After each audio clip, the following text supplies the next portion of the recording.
In Dragon Ball Z, Vegito was never meant to defuse. They said that his fusion was meant to last forever, even telling Goku not to transform before fusing because if he did, he would be stuck as a Super Saiyan forever. So, in a world where Vegito did not defuse post Majin Buu and stays the way he is all the way up through Dragon Ball Super storyline, by the time Beerus comes around, he doesn't dream of Goku the Super Saiyan God. Instead, Beerus is looking at someone similar, but not quite the same.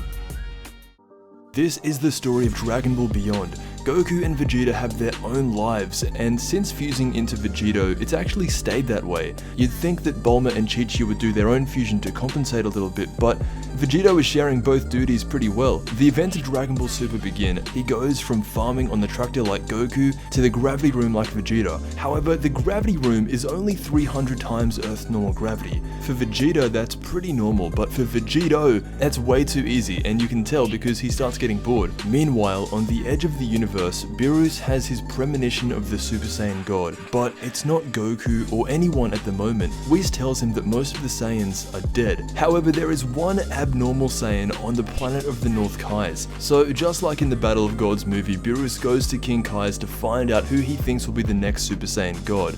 But this time is met with not a joyful and happy Goku, it's Vegito, and the Vegeta side of Vegito really comes out when he meets Beerus for the first time. Vegito already has knowledge of who Beerus is because of Vegeta. He remembers back to what he did to his dad, and he asks, "What are you doing here?" Beerus tells Vegito that he is looking for the Super Saiyan God, but Vegito doesn't know what that is. In fact, he actually thinks that he is stronger than whatever this Super Saiyan God is, and so he wants to fight Beerus regardless of how strong he is. What's interesting is that Vegito doesn't even power up.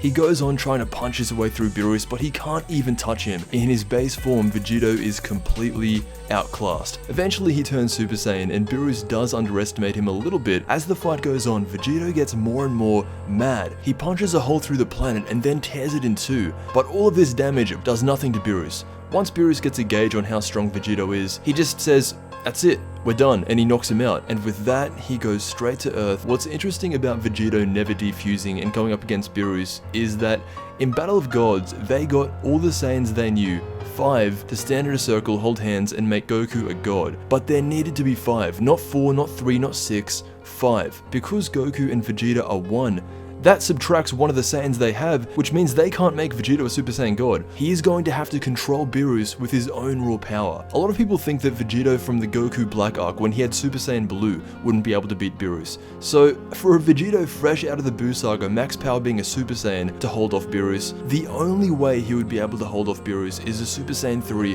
Kaioken times 100. And that's only holding him off. Funny enough, that's where the story ends. Chapter 3 is being worked on. The story is fairly new, so it's being developed as the days go by. But let me know what you think. This is if Goku and Vegeta stayed fused all throughout Dragon Ball Super. Thank you so much for watching, and I'll see you in the next Dragon Ball video.